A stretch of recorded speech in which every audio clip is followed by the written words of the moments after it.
welcome to All Steelers Talk, your home for everything Pittsburgh Steelers, presented by allsteelers.com. Happy New Year's from our friends over at Manscaped. The ball has officially dropped, but that does not mean that you have to drop the ball on your balls. It's time you bring sexy back in 2022 and step your game up with Manscaped Performance Package 4.0. Join the 4 million men worldwide who trust Manscaped to help them ring in the new year with the right tools for the job. Just go to manscaped.com and use the promo code ALLSTEELERS for 20% off plus free shipping. It's a new year, new you, and new you means no pubes. Eric, Valentine's Day is a week. I'm sure we're going to get a new ad, and I'm sure it's going to be even better than this one. Way better. This is the first time I think that we get to break these bad boys out for a major holiday. You feeling good about it?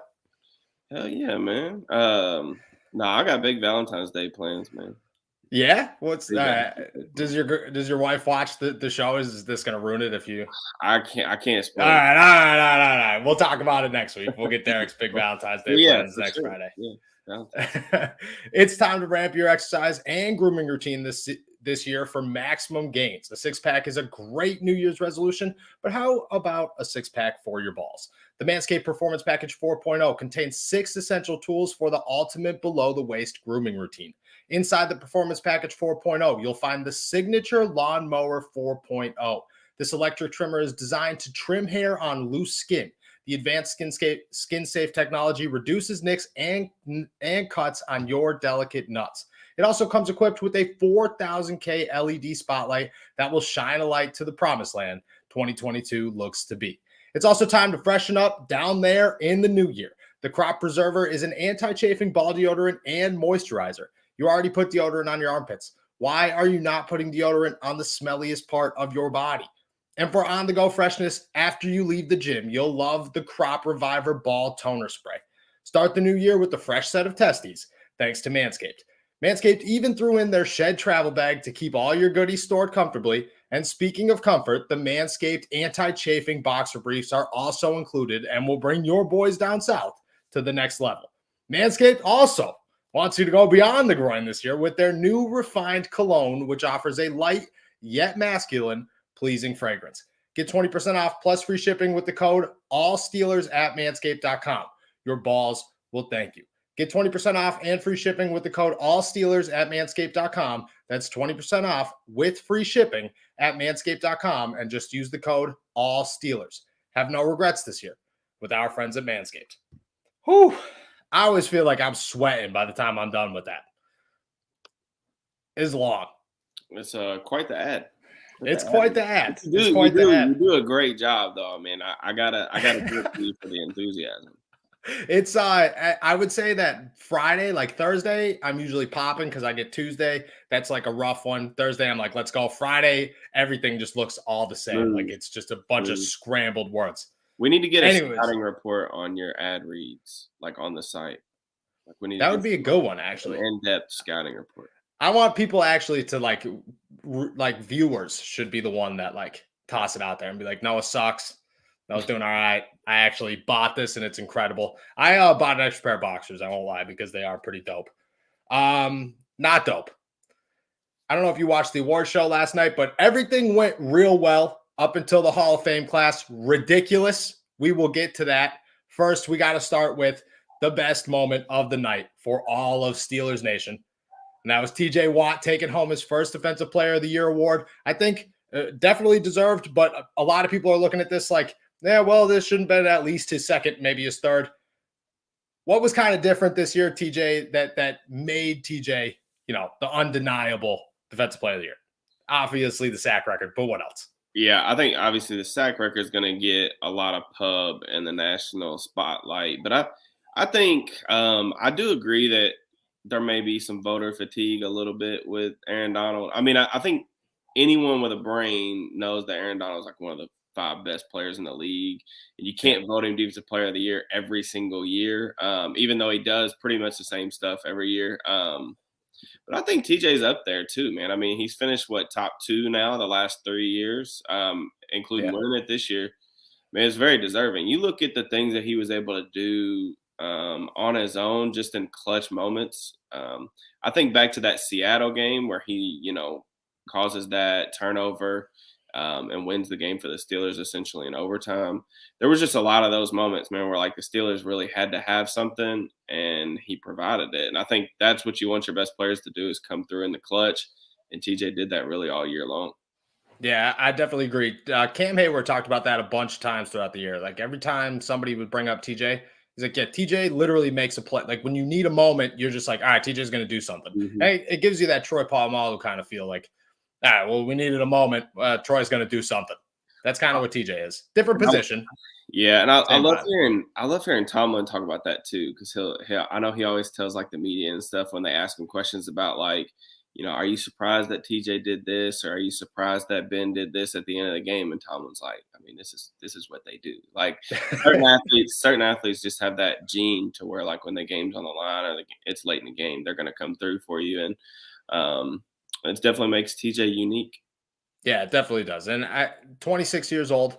This is by no means. I mean, he said it himself. He's like, I feel like I'm just about to enter the peak of my career. I think that the sack record is 100% still up for grabs. By the end of his career, could easily get that. And another defensive, maybe two more defensive player of the year is definitely in the books. We did see his body shut down a little bit this year, but I don't know. I think that a lot of things are going to change and just continue to get better moving forward. Other awards, Aaron Rodgers MVP. I don't think anybody didn't see that one coming. Cooper Kupp, Offensive Player of the Year. I love Cooper Kupp. If anything, I kind of wanted him to win MVP. Jamar Chase, Offensive Rookie. Micah Parsons, Defensive Rookie. Joe Burrow, Comeback Player of the Year. That one surprised you a little bit? It would have surprised me more a couple weeks ago, but I feel like just with how much love Burrow's gotten the media over the past like month, I felt like maybe they liked him more all along than I gave them credit for. So I thought going into the season that Dak was going to be like a shoo-in for that because they had all those weapons over in Dallas. You have two capable running backs, still a solid offensive line. Thought that they were the favorites in the NFC East, but I honestly, I'm not gonna say like Dak had a really like a good year, but I was honestly expecting more. Like given what he was given on that offense, like I thought that he was gonna have a bigger year. Yeah, I thought that a major conversation around the Cowboys this year was like, oh, they only win to easy teams. And I think that definitely played a big part in them looking down when it came to Dak's final product. Yeah, that division wasn't overly impressive either. I did want to say I was glad that I wish we kept the voting. I hate that the voting's anonymous for one. I do. I think it's like if you pick somebody stupid for an award, like you should have to answer for that. And then I did want to give a shout out though. I did think Jamar Chase was definitely Rookie of the Year or Offensive Rookie of the Year, but I did want to give a shout out for the couple voters that voted for Creed Humphrey because I thought Creed was one of the best. Of course, we played the Chiefs twice, so when I was doing my film study just through the week of the Chiefs, I thought he was phenomenal. I also think did Rashawn Slater get a vote or two? I thought that was also deserved. I think he did get one. But it's cool to see like linemen are never going to win those type of awards, but it's cool to see the national media actually give some love to the big guys up front. Yeah, I definitely agree. Were you a little surprised that Najee didn't get any votes? I thought that it was surprising that Mac Jones got votes. I didn't know. Yeah, I know. But like, I think out of all years, this was the year that you were just like, yeah, all right, well, we'll just scratch all them off. Yeah. We'll start again next year. Because I think for Mac, I guess probably what helped his case was that New England missed the playoffs last year. Granted, it was a totally different roster, but they missed the playoffs last year. They get back in his rookie year. And, Mac, even though he is probably the least impressive, like physical traits of all the quarterbacks from last year's draft class, he still had the best season. And I think that probably registered with some people. I wasn't surprised about Najee, though, just because, like, Najee had an insane workload, and he definitely deserves credit for that. But just like the efficiency running the football, like the Steelers were a bad offensive team, and they were a bad running team. So like, giving the running back of a bad running team votes for offensive player or offensive rookie of the year is a little odd in my book. But I saw Najee on NFL Network. I want to say he was talking to somebody, and I don't know if you saw that as well, and they were like, likely the offensive rookie of the year. And I was just like, even him, he was just like, yeah, I don't know about that one. Maybe Jamar Chase. I don't think about me. I was just like, why are we Najee Harris? No way. Nobody saw that And one coming. I definitely still think Najee had a good rookie year. I mean, I Oh, think yeah. Lots we of all know rookies that had he good was rookie years. given. Yeah, we know that he was given absolutely nothing to work with on the offensive line. So Yeah. I don't think it was. I mean, to get a uh, offensive rookie of the year vote's one thing, but like there was a lot of good rookies. There's a lot of good defensive rookies as well. great draft class. That's what I'm saying. It's a good draft class. Like you're never gonna just rate somebody on this. At the same time, though, Jamar Chase pulling away from that is terrifying for a little bit of Steelers fans. But I think that's just something that you could say the same thing about T. Higgins and Tyler Boyd as well. That those wide receivers aren't going to go anywhere for any time soon.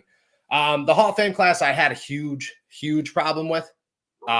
Maybe it's just the fact that I'm younger, but like none of the names really struck me and made me feel good about this class. Tony Baselli, Richard Seymour, Leroy Butler, and Sam Mills and Bryant Young were the players. I'm not going to really touch the coaches or the referee, which, sorry, a referee should never, ever be in the Hall of Fame. Just should not happen. That's like putting me in the Hall of Fame. No, nobody's going to do that. Maybe 1 year, but nobody's going to do that. Devin Hester, DeMarcus Ware, I think are the two that highlight it. You could make an argument for Zach Taylor, maybe Patrick Willis, and Jared Allen, but I think DeMarcus Ware and Devin Hester were the two that stood out as just like, what are we even doing here? Yeah, so Hester's I love the Hall of Fame. So like I love studying about it and like trying to predict who's going to go in. Hester's kind of an interesting guy for me because how valuable is a special teams guy? Like I don't know how you quantify the value. Like definitely I think Hester's the best returner of all time. Like I grew up watching Devin Hester. He's a phenomenal player. But like it's like I look at a guy like Torrey Holt who's been waiting for a long time at receiver. Like if you were starting an NFL team in the 2000s, are you taking Devin Hester or Torrey Holt? Yeah, but I don't think that's like I don't It's know if not that's fair. like the argument. That's what I'm saying. It's so hard to lump specialists or referees or anything like that into like guys that play full time on offense or defense. The DeMarcus Ware thing, I went off on a Twitter tangent last night because it had me furious because I don't know what we're doing here. The TO thing was one thing a couple years ago. I definitely think it hurt the Hall of Fame's credibility because they kept him out for a dumb reason, not anything he did on the field. DeMarcus Ware has like 138 career sacks, 4 first-team All-Pros, 9 Pro Bowls. He's top 15 all time in sacks. Of course, that wasn't a stat until 1982. But this is a guy that won a Super Bowl in Denver, had 3.5 playoff sacks that year. What are we doing? I think he was Defensive Rookie of the Year too. Like, what other edge guy was as dominant at his peak? Keep in mind, he was second in Defensive Player of the Year voting, I think, to James Harrison in 2008 too. So, like, he has the peak, he has the longevity, he has the rings, he has the accolades. What are we doing? Like, what if he doesn't make it? What edge rusher is qualified? I don't get it. I agree with that one. I think that the argument for DeMarcus Ware is easy. I'm going to start with the Devin Hester thing though, because I kind of disagree with you. I think that I agree with the specialist thing, but there's a couple of questions. Justin Tucker, Hall of Famer, For sure. right? Pretty easy. Greatest of all time, right? He's a kicker. I'm sorry, and that's a very important position. And if Devin Hester like wasn't putting up the numbers, I could see that. And like there was no great returners of all time. Like I could, and it was like he finished with like 10 career, return or kick return touchdowns and like averaged like 20 yards a kick return or whatever. Like I could be like, okay, yeah, like I get it. Maybe the impact wasn't there, but like Devin Hester was a huge reason that the Chicago Bears, for one, made the Super Bowl and were even relevant for like 3 years. Actually, for a time after the Super Bowl, the only reason anybody ever watched the Chicago Bears was because of Devin Hester for like the next 3 seasons because of that drop off. I just think that when you're the greatest of all time, that's it. You can't get any better. It's a team sport. Yeah, no, I do agree. I think Hester's at least the best punt returner of all time. Yeah.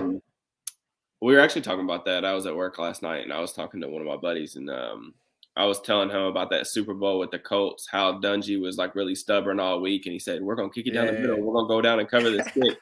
And then what does he do? Take it to the house first kickoff, and it's like, well, maybe that wasn't a good idea. But football coaches, they could be stubborn sometimes, even the great ones. But um, True. I saw this really cool quote from Von Miller, who, in my personal opinion, like when I'm studying edge guys, Von Miller is one of the most enjoyable like edge guys I've ever watched. But he talked about DeMarcus Ware, like because they spent a little bit of time in Denver, kind of in the twilight of his career. And he said he was a product of DeMarcus. He said, "I come from the DeMarcus Ware tree," that he was his idol. So I mean, like you talk about Von Miller, who in my opinion, probably the best edge guy from his era, talking about, he learned so much from DeMarcus Ware. And again, that's just another reason, like, he's a no-brainer for the Hall of Fame. I can't believe it. The other thing that I thought about the class was I was glad Leroy Butler finally got in. I don't know about Richard Seymour. I'm not going to get on an LC Greenwood like tangent, but like Greenwood and Seymour have like basically identical resumes, and Greenwood's been waiting for decades, and Seymour got in like 4 years. And also, like, what are we going to do about this wide receiver logjam? Like, we've got all these receivers waiting to get in. Andre Johnson was up. I didn't think he was a first ballot guy, but like Torrey Holt, Reggie Wayne, they're like splitting votes between each other. I feel like now you're about to enter Andre Johnson. It just feels like that position is going to be so logjam. This felt like a good year to get one of those guys in because you didn't have a quarterback, or you didn't have that like surefire first ballot guy like a Brady or a Manning. It felt like a good year to try to get a receiver in, but they just didn't do it. So I agree. Do you think it's not, I don't know how to feel about this because I've been thinking about it all day trying to get my opinion on it, and I just can't come up with a side. Do you think it needs to be expanded? Do you think, like, I think that, like, you can't have 15 guys going into the Hall of Fame every year, but it's the NBA has 4 guys that there's 5 guys that play on a court. 4 guys go in every year in the Hall of Fame. The NFL does 8. There's 22 guys on the field at one time. I like how selective the NFL is. Like, some people would argue it's, too selective, not enough, whatever. I think that the NFL is a happy median between baseball, where you literally have to be God's gift to the sport to make it, or basketball, where if like you're an above average player for a long time, you have like a shot at making it. Like, I like where the NFL is at with that. I want to see like more consistency, man. Like, the Ware thing it doesn't make any sense to me. The TO thing, like, in my opinion, of course there's going to be debate about the off the field stuff, but like TO didn't do any, like, he wasn't convicted of like serious crimes. Like, we're talking about being a jerk to the media. Like, come on. I understand that's how the voting works, but like, you should be able to separate that and look at the production and the resume on the field and say, like, all right, this is a no-brainer situation where he deserves to get in first ballot. Yeah, that's the other difficult part. It's kind of like they tossed the college football playoff like into the Hall of Fame, and there's a lot of opinions out there. Also, I don't know, but like Hall of Fame voters are a bunch of old dudes, and you can say what you want, but it's the same thing with baseball. Maybe not to as big of an effect, but you put a bunch of old dudes in there and say you got to pick who's who. There's going to be a hella bias, so much bias in those decisions. And like the process behind it, how you have like a presenter for each, like, because that's the thing too. Like, I mean, I've listened to arguments from like other fan bases or other players, and it's like not everybody has the same presenter. Like, you go up there and have a guy that talks for 2 minutes to present your case for the Hall. If he doesn't do a good job, that costs you. I think that's crazy that we, that's even a portion of the process to me. But no, it doesn't make the presenter. It should have never been a thing. That's easily the worst part of the whole selection. But at the same time, to have 40 names just sitting in front of you, and you got to read every stat and be like, well, this guy or this guy. That's the other thing is, like, I know some Hall of Fame voters, and a lot of them are team-oriented guys. So how does somebody covering the Arizona Cardinals tell me that DeMarcus Ware isn't a first ballot Hall of Famer when he has never in his life spent more than maybe 4 games up close watching the effect of You know what I mean? Like, I don't watch football on Sundays. I watch Steelers football. And when I get to come home, I watch the night game. Besides that, I don't get to watch football on Sundays. I can't tell you, I have to like sit down and really dig into film. And I just think that I don't know, just the human effect there's always going to be error. I don't know how you fix it. And it's never going to be perfect.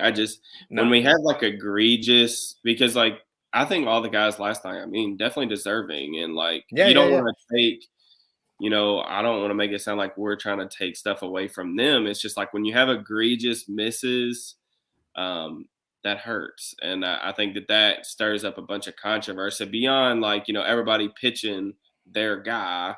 When you have obvious misses like this, I think it's a bad look for the league and the credibility just of the Hall in general.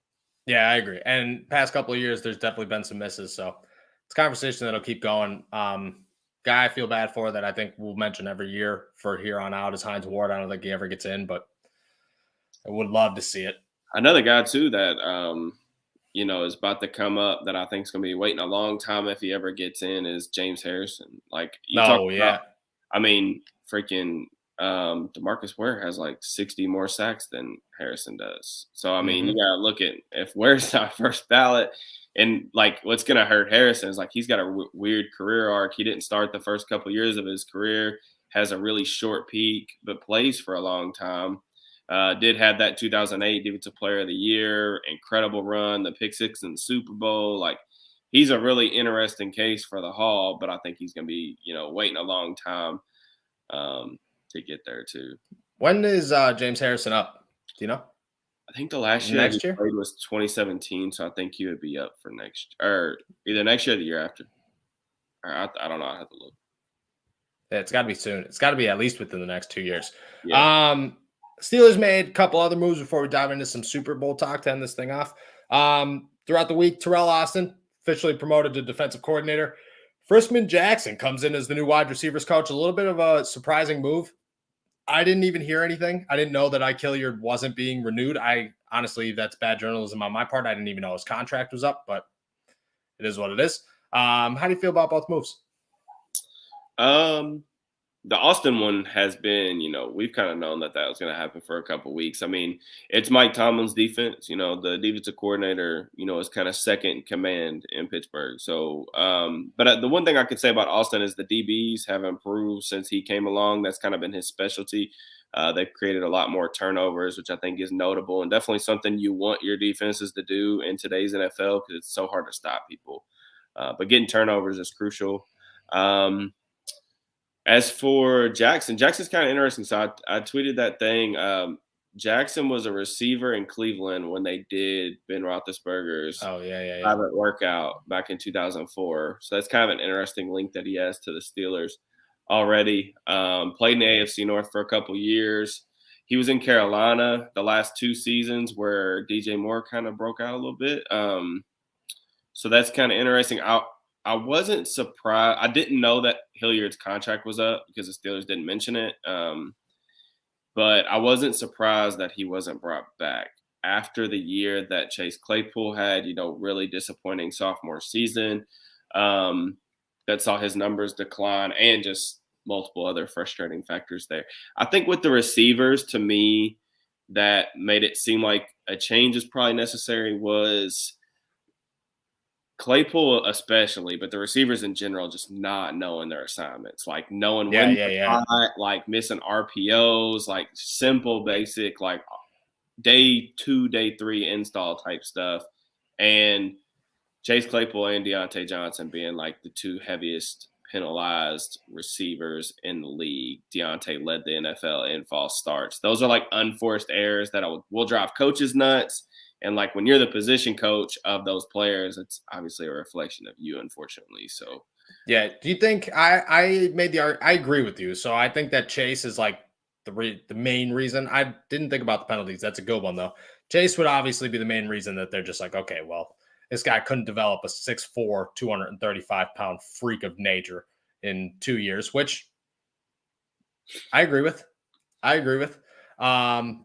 That comment makes me laugh. He's so right. But it's true though. And that's the thing is there there were moments throughout the year where the two stars should have been stars. They weren't stars. At the same time, though, I'm going to make the devil's advocate argument here and say that a guy like Ray McCloud should never, ever, ever touch a football field on offense. And that dude made plays time and time again, developed into a strong number 3 receiver there in the slot.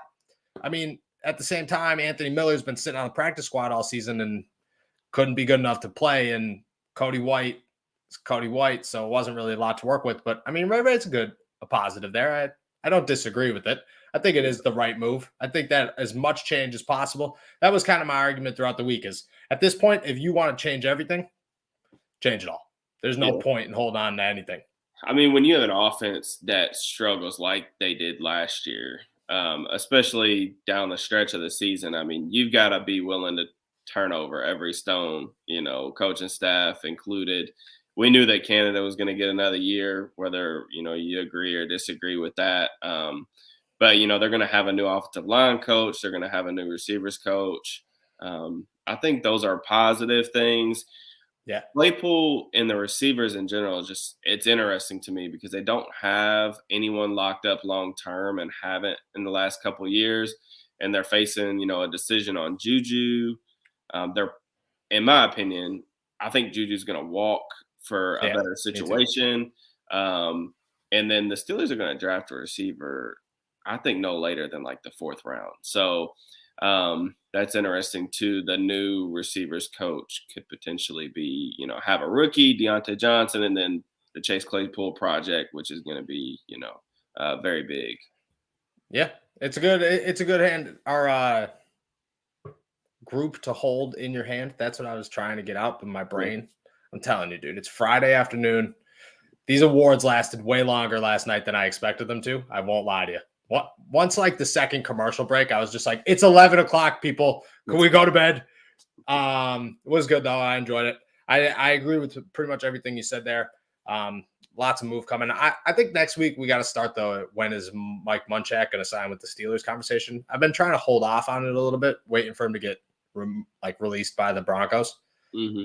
But at some point, the kind of campaign has to start here. I honestly don't know. I haven't seen anything like definitive. I saw things saying that he probably wasn't going to be back, but I don't think he's a fit with Hackett. With what Hackett did in Green Bay, I don't know if that's – I mean, with him and LaFleur, that was not – Munchak doesn't scream to me that system. No. But at the same time, I think Munchak in Pittsburgh – I think the biggest thing that changed in the Steelers offensive line this time around when they made that switch is they were just looking for nasty physical guys. Whereas in Munchak looks for extremely smart individuals.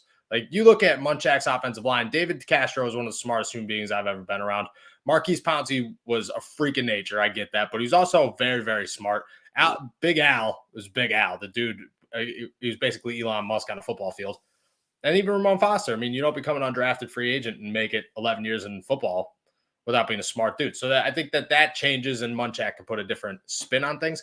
I have heard from sources that Munchak does plan to get out of Denver one way or the other. Those conversations have already been had. It's just a matter of where he'd like to go next. And I have heard that Pittsburgh is a very good destination. He's got family in the Pennsylvania area, not just Pittsburgh, but all throughout Pennsylvania. Yeah.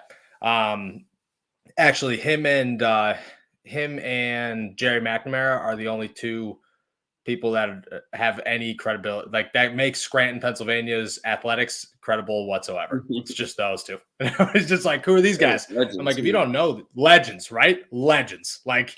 People are oh, Akron's got LeBron, Carmelo. I'm bro, we got Mike Munchak and Jerry McNamara. If you ever watched the Syracuse Jerry McNamara, go turn the TV on. What are you doing? Dog, bro, a dog. That was all we had. Trust me, you meet anybody from Scranton and you bring up Jerry McNamara, it's just you just complimented their mom. It's the best feeling in the world. All right, before we head out of here, Super Bowl, big game, biggest game. A little sad that this is the last time I get to lose some money on a football game. A little excited about it at the same time. Took me about 10 minutes after that TJ Watt Defensive Player of the Year bet hit. And I was just all right, we're going to start putting hundreds of dollars on the wrong bets here. Feeling good about it. Joe Burrow, Matt Stafford, and then Sean McVay and Zach Taylor. I think those are the biggest talking points heading into Sunday. Me and Donnie talked a little bit about it yesterday. There's obviously a lot more pressure on a team like the Rams and what they did this season than Joe Burrow and the Cincinnati Bengals. Do you believe in that? And do you believe it's as significant as people are talking? I don't really know if that's a thing, but I do agree. I mean, like if you're in the Rams organization, like if you're the owner, GM, even the coaching staff, the moves that they made, I mean, they've sold first round pick after first round pick. They gave up a second and a third round pick next year for Von Miller. I don't even know if they have a day one or day two pick in the draft. I don't know. What they gave up for Matt Stafford. So I mean, they've been here before. They lost to New England a couple years ago. I mean, they've got to seal the deal.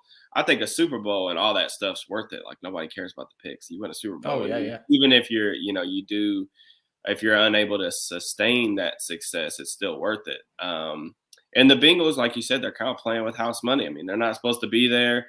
It's a very unique Super Bowl because usually you either are lucky to get like a David versus Goliath type situation.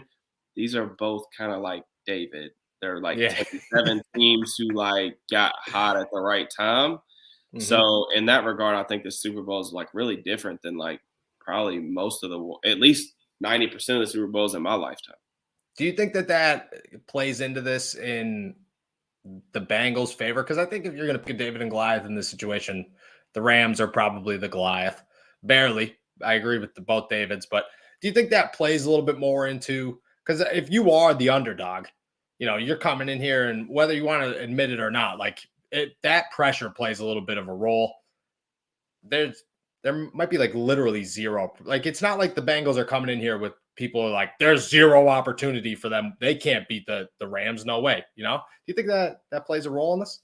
I mean, I think the coaching staff will try to sell it, as being underdog. Oh, yeah. I'm sure they're going to try to use that, and play that card. But I don't know. It should be a pretty interesting game. I wouldn't say it's a Super Bowl that I'm like extremely excited for compared to like years past.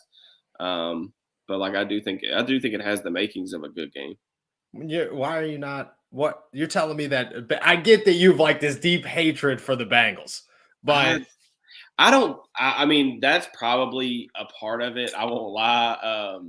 But I don't know. Something about like 2 10-7 teams in the Super Bowl feels like a little artificial to me. Like this doesn't feel like artificial. Like it doesn't feel like the Super Bowl, if that makes sense. Like this feels like a game that you would get hyped up by 2 teams for like Sunday Night Football, maybe late in the year, but like not a game that I'm like, this is a Super Bowl type feeling. I don't know. Are you more excited for the game or for the halftime show? Hey, the halftime show might be lit. I'm not gonna lie, the halftime show might be fire. The halftime show is. There's been a lot of good halftime shows. People, I want to say, like, oh, Katy Perry and the Sharks. Like, there's been some good halftime shows. This has the opportunity to probably be the greatest show I've ever seen in my whole life, for being honest.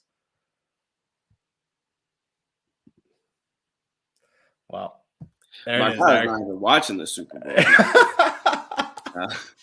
I would have definitely. I do agree. I do agree with him though. Like Chiefs Rams would have been really like that to me.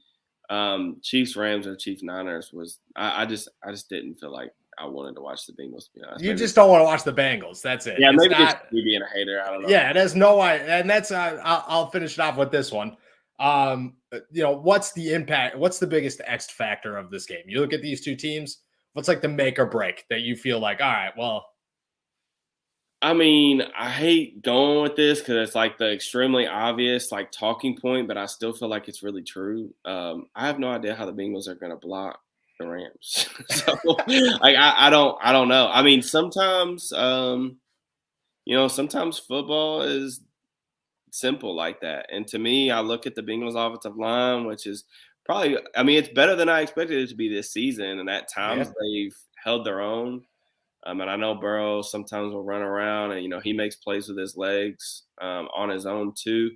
But I look at Von Miller. and I look at Aaron Donald, Leonard Floyd. I don't know how they're going to block them. And I also will say another thing too, not to get like too analytical for a non-Steelers game, but Burrow's like really struggled at times this year against like too high safety looks, and obviously the Rams play a lot of quarters and they still play a lot of too high, so it'll be really interesting to see what kind of adjustments they have for that defense. I don't know if you realize this, Derek, but this is the last football game of the season. So analytical can't get too analytical for a non-Steelers game. There won't be a Steelers game for 6 months, bro. 6 months. It's bad. It's rough, actually. It hit me yesterday. I said it to somebody throughout the day, and I was just like, oh man, it's the last football game of the year, huh? Like, there's just nothing. We just wait for the draft. Which I'm not even upset. I was gonna say I'm so hyped for the draft. I can't even lie. There you go. Before we get into picks here, Herbert or Burrow, this is a good question for you. You would understand quarterbacks more than I would. So I have Burrow ranked higher than Herbert coming out of the draft. But I do think that Herbert's ceiling is a little bit higher just because I think he's got better physical tools, he's got a lot better arm. But I mean, look, Burrow heading to a Super Bowl in his second year is extremely impressive. So I think it's close. I think it's going to be, the AFC's loaded with young quarterbacks right now, which is extremely exciting if you're a fan of the league or a fan of the quarterback position. You got Mahomes, obviously, who I think is going to go down as like one of the greatest quarterbacks ever. Josh Allen, Lamar Jackson, Joey Burrow, Justin Herbert. I mean, that's a crazy collection of talent. Mason Rudolph, Dwayne Haskins, Josh Dobbs. Feeling good. All right. The Rams at home, which that's a whole other conversation. I don't even want to get into it. We don't have the time to get into it. I don't believe that should be a thing.